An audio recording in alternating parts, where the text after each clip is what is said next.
አንዳንዶች ሰክታችኋል። አሁን እኔ የተሻለ ምርጫ ይኖራል እያልኩ ነው። ለኢትዮጵያ ሕዝብ መልሴ በውጤት ነው።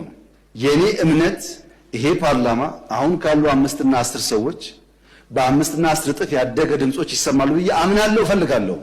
እፈልጋለሁ። የአንድ ፓርቲ ድምጽ ከሆነ ለኢትዮጵያ አይጠቅማትም። ግን እኔ እንደዛ ነው የማምነው። ስልጣናችን እንደሱ ነው፣ ክትትላችን እንደሱ ነው። እናንተ የለም ብላችኋል።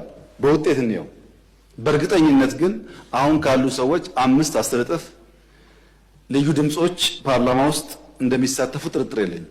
ይሄን መንግስት ይሁነኝ ብሎ ይሰራዋል። አውድ ማስፋት ብቻ ሳይሆን ይሁነኝ ብሎ ይሰራዋል። መንግስት ስራውን እርግፍ አድርጎ ትቶ ምርጫ ላይ ገንዘቡን ጊዜውን እያባከነ ነው የተባለው ክስ ብልጽግና ደግሞ እኛን የኛ አባል መሆናችሁን ዘነጋችሁት እንዴ? ምርጫውን እርግፍ አድርጋችሁ ትታችሁ ቀን ከሌሊት ኮሪደር ትላላችሁ፣ ስራ ትላላችሁ ነው እያለ ነው ያለው።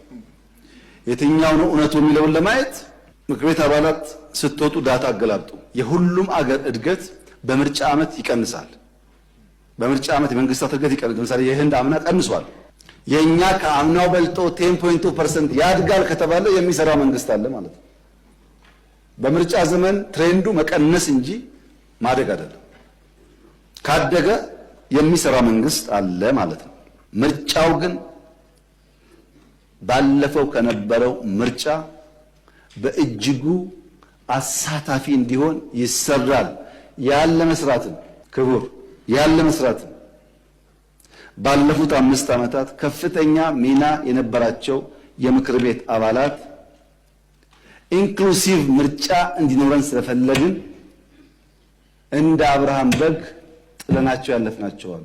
እዚህ እየተገባቸው መቀጠል እየቻሉ በሌላ ስራ እናሰማራቸዋለን፣ አሳታፊ እናድርገው ብለን በሚል ምክንያት ብቻ ማለት ነው።